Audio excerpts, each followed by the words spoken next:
Indo British advanced pain clinic నొప్పి మాయం surgery దూరం ఫర్ అపాయింట్మెంట్స్ 9155515563. అందరికీ నమస్కారం. నేను Swarupa Potlapalli. Welcome to trending topic. బీసీలే లక్ష్యంగా తెలంగాణలో రాజకీయాలు నడుస్తూ ఉన్నాయి. రాష్ట్ర మంత్రివర్గ సమావేశంలో కూడా ఎస్సీ ఉపవర్గీకరణ, బీసీ కుల గణన మీద చర్చ జరిగింది. ఇంకొక వైపు చూస్తే ఇటు బీఆర్ఎస్ ఎమ్మెల్సీ కల్వకుంట్ల కవిత, అటు కాంగ్రెస్ ఎమ్మెల్సీ తీన్మార్ మల్లన్న బీసీలను ఉద్దేశించి అనేక రకాలుగా సెన్సేషనల్ కామెంట్స్ చేస్తున్నారు. ముఖ్యంగా బీసీలకు సంబంధించి కాంగ్రెస్ ప్రభుత్వం చెప్పేవన్నీ కాకి లెక్కలని ఇటు కవిత కామెంట్స్ చేస్తుంటే, మరోవైపు అసలు తెలంగాణ బీసీలదే, రెడ్లు వెలమలు ఎక్కడి నుంచో వచ్చిన వారు, 2028లో రాబోయేది బీసీ సీఎం అంటూ తీన్మార్ మల్లన్న చేసిన వ్యాఖ్యలు అనేవి ఇప్పుడు రాజకీయాల్లో సంచలనం రేపుతున్నాయి. ప్రస్తుతం నాతో పాటు కాంగ్రెస్ జనరల్ సెక్రటరీ చరణ్ కౌశిక్ యాదవ్ ఉన్నారు. ఆయనతో మాట్లాడదాం. నమస్తే చరణ్ గారు. నమస్తే. తీన్మార్ మల్లన్న రకరకాలుగా వ్యాఖ్యానాలు చేస్తున్నారు. ముఖ్యంగా రెడ్లు వెలమలకు మాకు విడాకులు అయిపోయాయని ఆయన వ్యాఖ్యానించారు. అలాగే 2028లో రాబోయేది బీసీ సీఎం అని ఆయన అంటున్నారు. ఆయన ఉద్దేశం ఏంటి? ఎందుకు ఇలాంటి కామెంట్స్ చేస్తున్నారు? ముఖ్యంగా వరంగల్ యుద్ధ బేరీలో ఆయన చేసిన వ్యాఖ్యలు అనేది పెద్ద చర్చకే దారితీశాయి. అంటే తీన్మార్ మల్లన్న మాయమాటలతో మరాఠీ చేసే ప్రయత్నం చేస్తూ ఉన్నాడు. ఎందుకంటే కాంగ్రెస్ ప్రభుత్వం కులగణన చేస్తూ ఉంది. ఇప్పటివరకు స్వతంత్ర భారతదేశంలో కావచ్చు, సమైక్య రాష్ట్రంలో కావచ్చు, బీసీలకు సంబంధించిన లెక్కలు ఎక్కడ లేవు. ఆ లెక్కలు అసలు లెక్కలే లేనప్పుడు బీసీలు ఎట్ట తక్కువ చేసినని చెప్పేసి మల్లన్న ఎట్లా మాట్లాడతాడు? కల్వకుంట్ల కవిత గారు కూడా అదే మాట్లాడుతూ ఉంది. బీఆర్ఎస్ పార్టీ అయినా కల్వకుంట్ల కవిత గారైనా తెలంగాణ రాష్ట్రంలో బీసీ సంఘాలంతా కూడా బీసీల లెక్కలు కాంగ్రెస్ ప్రభుత్వం తక్కువ చేసి చూపిస్తుందని చెప్పేసి కాంగ్రెస్ ప్రభుత్వం మీద అపవాదం మోపే ప్రయత్నం తీర్మానం మల్లన్న చేస్తున్నట్టు కనపడతా ఉంది. ఎందుకంటే తెలంగాణ రాష్ట్రంలో సబ్బండ వర్గాలను అవమానించే విధంగా తీన్మార్ మల్లన్న మాట్లాడుతూ ఉన్నాడు.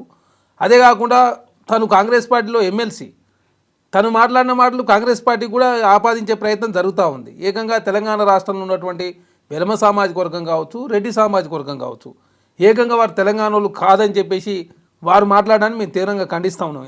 ఎందుకంటే తెలంగాణ అంటే సబ్బండ వర్గాలది, అందరూ తెలంగాణ రాష్ట్రంలో ఉన్నారు. ఎప్పటి నుంచో అన్నదమ్ములో కలిసినటువంటి ఈ సమాజాల మధ్య అనవసరంగా గొడవ పెట్టే ప్రయత్నం తీన్మార్ మల్లన్న చేస్తున్నా కనపడతా ఉంది. మీ స్వార్థం స్వలాభం కోసం ఏకంగా తెలంగాణ రాష్ట్రంలో కొన్ని సామాజిక వర్గాలు తెలంగాణకి సంబంధం అని చెప్పేసి మాట్లాడడం అంటే మీ స్వార్థం కోసం మీరు మాట్లాడడం కనపడతా ఉంది. అదే కాకుండా కాంగ్రెస్ పార్టీ ఒక సాహసోపేత నిర్ణయం తీసుకుంది.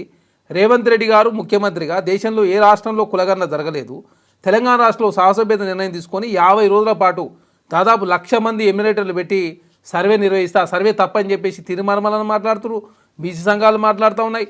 అదే ఒక కాంచి కల్వకుంట్ల కవిత గారు, ఇంకొక కాంచి హరీష్ రావు గారు, ఒక కాంచి బీఆర్ఎస్ పార్టీ. అంటే కాంగ్రెస్ ప్రభుత్వం ఒక మంచి ఉద్దేశంతో ఎవరు ఎంత ఉన్నారో తెలియజేసే ప్రయత్నంలో భాగంగా బీసీలకు 42% రిజర్వేషన్ ఇస్తామని చెప్పేసి మేము కామారెడ్డి డిక్లరేషన్ ప్రకటించినాం. కాబట్టి దాని ప్రకారం మీరు రిజర్వేషన్ పెంచే వరకు ఎలక్షన్లో పోతుందని చెప్పి ప్రభుత్వం భావించి లోకల్ బాడీ ఎలక్షన్ కూడా పోలే. అయినా కూడా కాంగ్రెస్ ప్రభుత్వాన్ని రేవంత్ రెడ్డి గారిని బదనాం చేసే ప్రయత్నం దయచేసి ప్రతిపక్షాలు తీన్మార్ మల్లన్న మారుకోవాలని చెప్పేసి నేను కోరుతా ఉన్నాను. అయితే తీన్మార్ మల్లన్న మీ పార్టీలో ఉన్నారు. ఆయన ముఖ్యంగా రెడ్లు వెలమల్ని టార్గెట్ చేసి మాట్లాడుతున్నట్టుగా కనిపిస్తోంది. బీసీల వాదాన్ని ఎత్తుకున్నా కానీ టార్గెట్ వీళ్ళే. ముఖ్యంగా వెలమలు అంటే గత 10 ఏళ్లుగా పాలించిన వాళ్ళు కేసీఆర్ని ఆయన అంటున్నారు. ఇంకొక వైపు చూస్తే ఇప్పుడు రెడ్డి అంటే రేవంత్ రెడ్డి సీఎంగా ఉన్నారు. ఇప్పుడు కాంగ్రెస్ పార్టీలోనే ఉండి సొంత సీఎంని కూడా ఆయన ఒక రకంగా విమర్శిస్తున్నట్టే.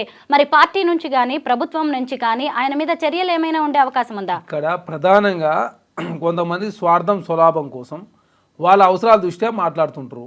దానికి కాంగ్రెస్ ప్రభుత్వానికి ఆపాదించే ప్రయత్నం దయచేసి మానుకోవాలా. అదే కాకుండా కాంగ్రెస్ పార్టీ సబ్బండ వర్గాలను ఉండాలని చెప్పి కోరుకుంటుంది. కాంగ్రెస్ పార్టీలో సోషల్ జస్టిస్ ఉంటుంది.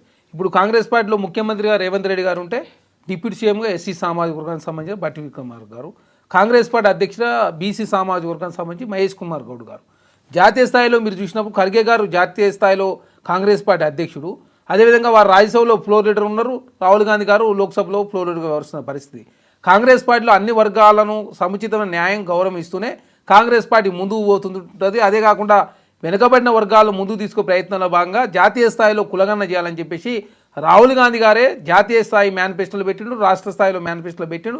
దానిలో భాగంగా తెలంగాణ రాష్ట్రంలో కూడా కాంగ్రెస్ పార్టీ రేవంత్ రెడ్డి గారు, అదేవిధంగా మహేష్ కుమార్ గౌడ్ గారు కావచ్చు, బట్టి విక్రమార్క గారు కావచ్చు, ఉత్తమ్ కుమార్ రెడ్డి గారు కావచ్చు, సమిష్టిగా అందరు కలిసి ఖచ్చితంగా బీసీలకు మనం మాట ఇచ్చినాం.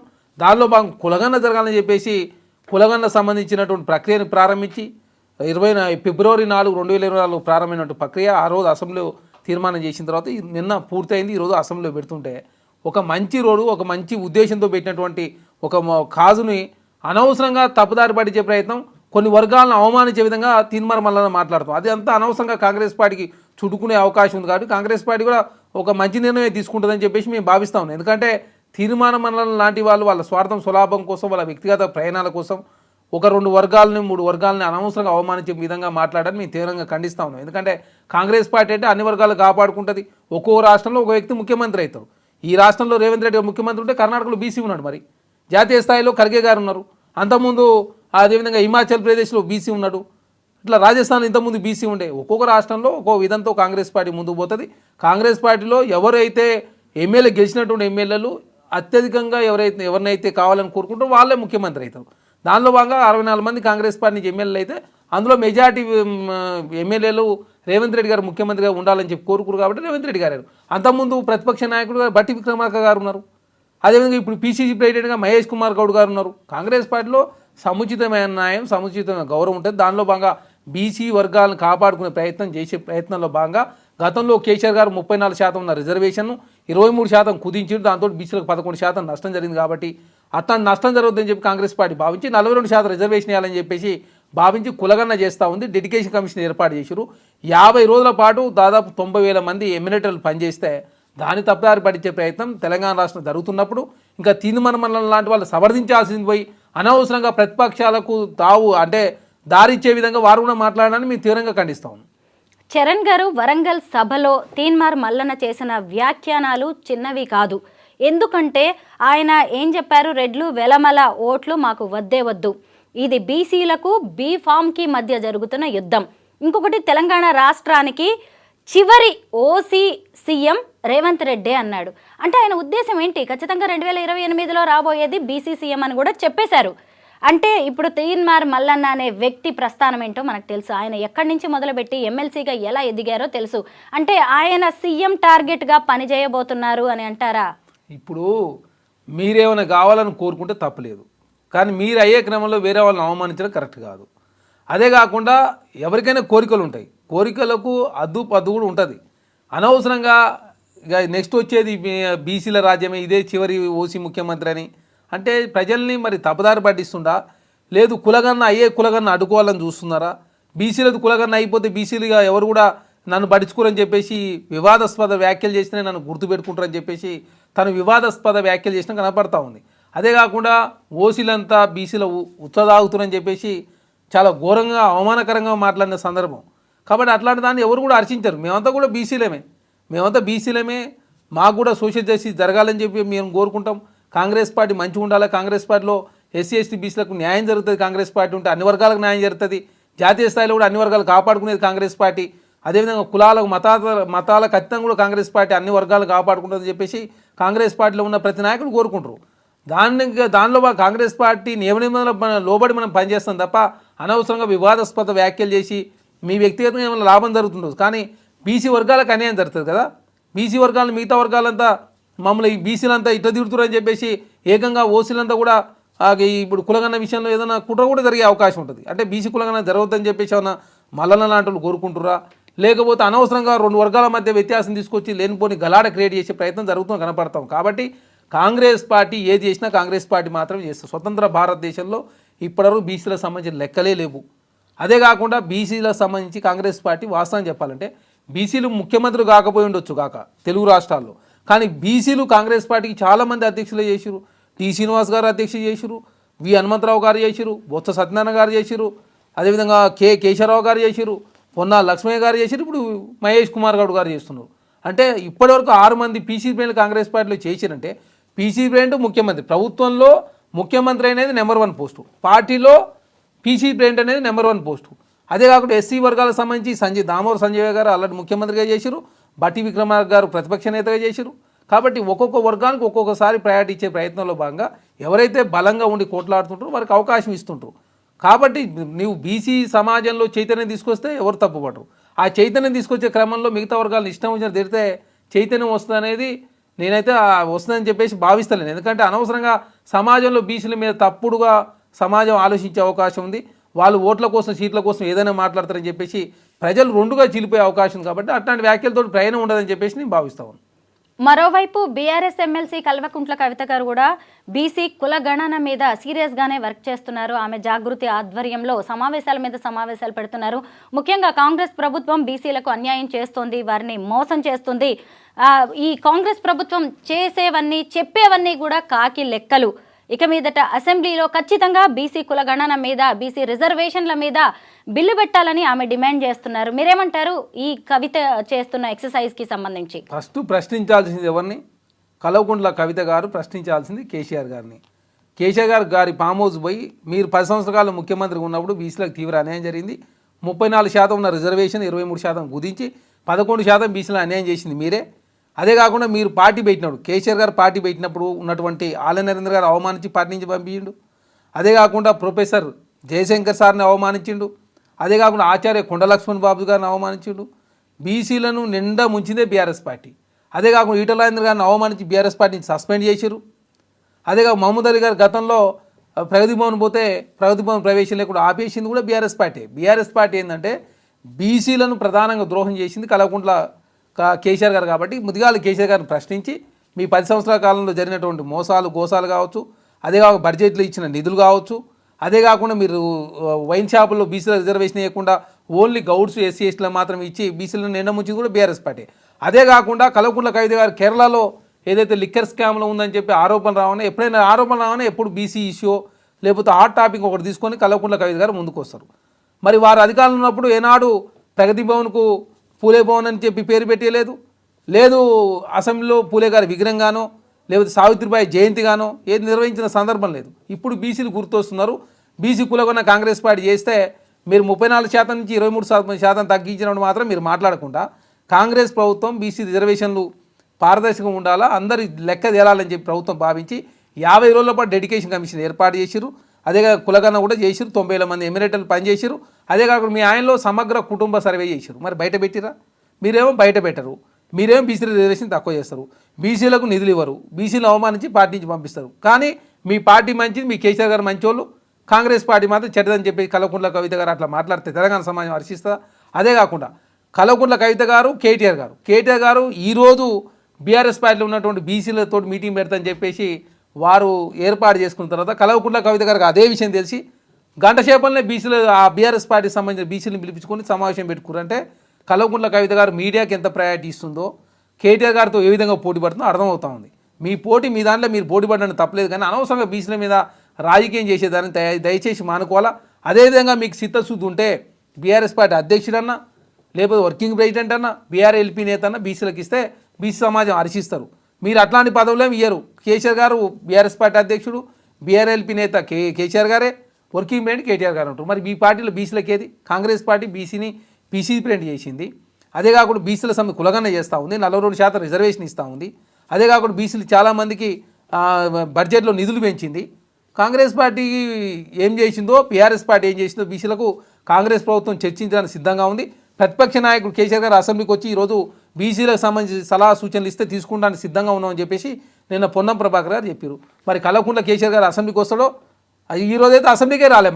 మరి కేసీఆర్ గారు ఇంటి ముందు పోయి ముదిగాలు మీరు బీసీలది కులగన్న విషయంలో అసెంబ్లీలో సమావేశం జరుగుతుంది, మీరు పోండి అని చెప్పి కేసీఆర్ గారిని అడగరు.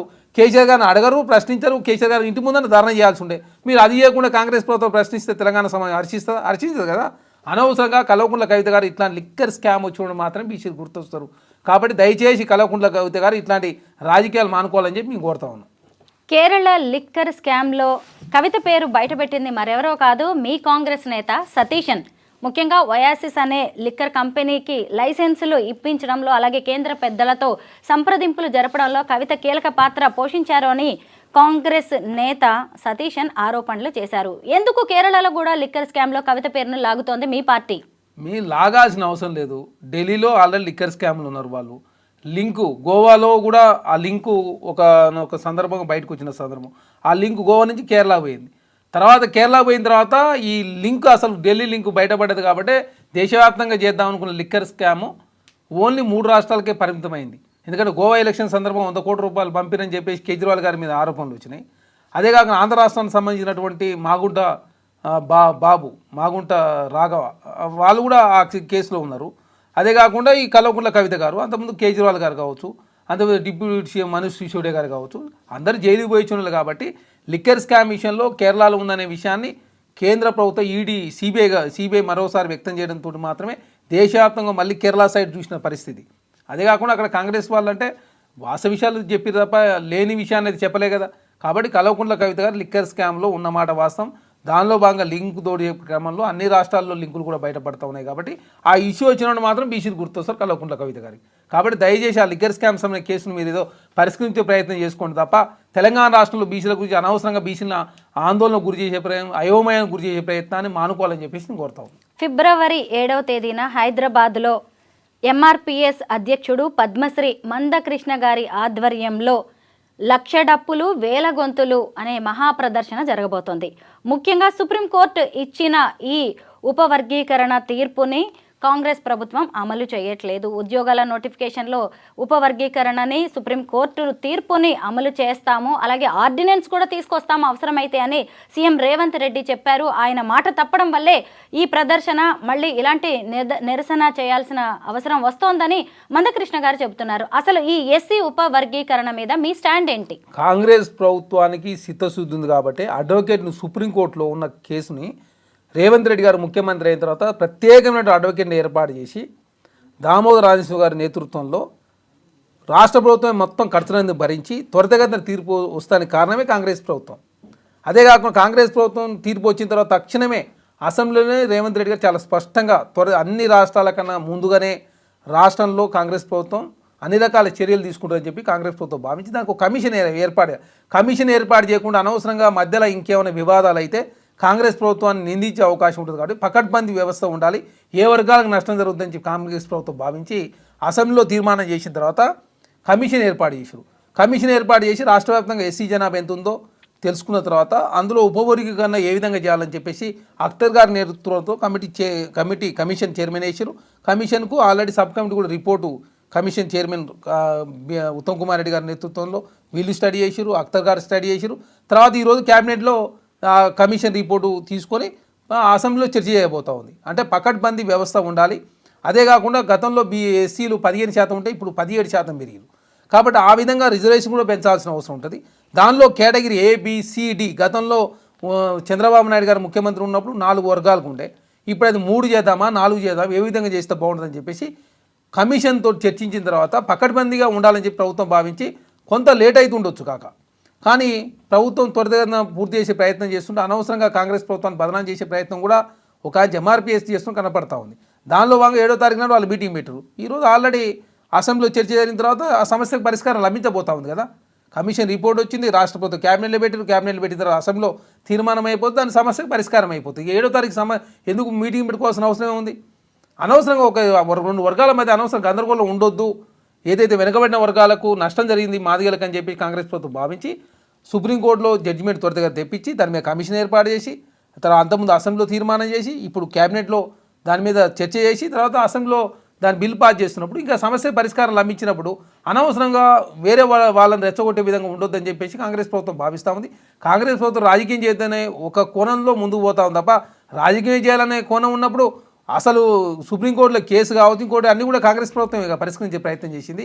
గతంలో కేసీఆర్ గారు చేయలేదు. అదేగా గతంలో భారతీయ జనతా పార్టీ వీళ్ళు మద్దతు ఇచ్చారు కానీ భారతీయ జనతా పార్టీ పట్టించుకున్న పాపాన పోలే. కాంగ్రెస్ ప్రభుత్వం రేవంత్ రెడ్డి గారు పట్టించుకున్నారు. మాకు చిత్తశుద్ధి నిజాయితీ ఉంది కాబట్టి ఆ వర్గాలకు అన్యాయం జరిగిందని చెప్పి కాంగ్రెస్ ప్రభుత్వం అనవసరం దాని మీద రాజకీయం చేయొద్దని చెప్పేసి కాంగ్రెస్ పార్టీ కోరుకుంటా ఉంది. దయచేసి ఏ వర్గాలకు ఇబ్బంది అయ్యే పనులు ఎవరు కూడా చేయొద్దని చెప్పేసి కాంగ్రెస్ పార్టీ మొదటి నుంచి భావిస్తూ ఉంది. ఏదే వర్గాలకైతే నష్టం జరిగిందో ఆ వర్గాలకు నష్టం జరగొద్దు, భవిష్యత్తు ఇట్లాంటి పరిస్థితి ఉండొద్దు అని భావించింది. కాబట్టి కాంగ్రెస్ ప్రభుత్వం త్వరితమైన సమస్య పరిష్కరించే ప్రయత్నం చేస్తూ ఉంది. కాబట్టి ఈరోజు రేపు సమస్య పరిష్కారం అవుతున్నప్పుడు 7వ తారీఖు నాడు మీటింగ్ ఎందుకని చెప్పేసి కాంగ్రెస్ పార్టీ భావిస్తూ ఉంది. తెలంగాణ రాష్ట్రం మీద లక్షల కోట్ల అప్పుల భారం ఉంది. ఇంకొక వైపు చూస్తే 6 గ్యారంటీస్ని అమలు చేయడానికి నిధుల లేమి కనిపిస్తుంది. అలాంటి టైంలో ఇటువైపు ఎమ్మెల్సీ కవిత లాంటి వాళ్ళు కుల రాజకీయాలు చేస్తుంటే తీన్మార్ మల్నల్లన లాంటి వాళ్ళు కూడా బీసీ సంఘాలని బీసీలని ఉద్దేశించి ఇలాంటి రాజకీయాలు చేయడం మరి ప్రభుత్వం నుంచి కానీ పార్టీ నుంచి కానీ చర్యలు ఏమీ ఉండవంటారా? ఇది ప్రజాప్రభుత్వం, ప్రజలు ఏదనుకుంటే అది చేయడానికి కాంగ్రెస్ ప్రభుత్వం సిద్ధంగా ఉంది. దానిలో భాగంగా స్వేచ్ఛ ఇచ్చే వరకు ఇస్తారు. సొంత పార్టీ వాళ్ళే ఇలాగా మాట్లాడుతుంటే స్వేచ్ఛ ఇచ్చే వరకు ఇస్తారు ఎవరికైనా. ప్రజాస్వామ్యం ఇది. కాంగ్రెస్ ప్రభుత్వం అంటే నీళ్లు నిధులు నియామకాల అస్తిత్వం ప్రజాస్వామ్యం ఉండాలని చెప్పేసి 5 లక్షల కోసం పనిచేస్తా ఉన్నాం. దానిలో భాగంగా స్వేచ్ఛ ఇచ్చే వరకు ఇచ్చాను. మన ప్రభుత్వమే కులగన్న చేస్తున్నప్పుడు, మన ప్రభుత్వమే బీసీలకు మేలు చేస్తున్నప్పుడు, మన ప్రభుత్వంలోనే గతంలో ప్రభుత్వంలో జరిగిన అన్యాయాన్ని పూడ్చే ప్రయత్నం చేస్తున్నప్పుడు, మన ప్రభుత్వంలో ఉన్నటువంటి ఎమ్మెల్సీ ఆ విధంగా మాట్లాడొద్దని చెప్పి కాంగ్రెస్ పార్టీలో చర్చ జరుగుతూ ఉంది. పార్టీ ఏ నిర్ణయం తీసుకున్నా కూడా కాంగ్రెస్ పార్టీ శ్రేణులంతా కూడా దాన్ని అంగీకరించడానికి సిద్ధంగా ఉన్నారు. కాబట్టి తీన్మార్ మల్లన్న లాంటి వాళ్ళు ఇట్లాంటి వ్యాఖ్యలు చేయొద్దనే మొదటి నుంచి కాంగ్రెస్ పార్టీలో ఉన్నటువంటి నాయకులంతా కోరుతూ ఉన్నారు. అదే కాకుండా అనవసరంగా కొందరి పేరు మీద రాజకీయం చేయొద్దు, అనవసరంగా కులాల మీద రాజకీయం చేయొద్దు అని చెప్పేసి కాంగ్రెస్ పార్టీ కోరుతూ ఉంది. ఇది ఇట్నే కంటిన్యూ అయితే ఖచ్చితంగా పార్టీ పరంగా చర్యలు తీసుకునే అవకాశం కూడా ఉంది. Thank you so much Charan గారు. Thank you.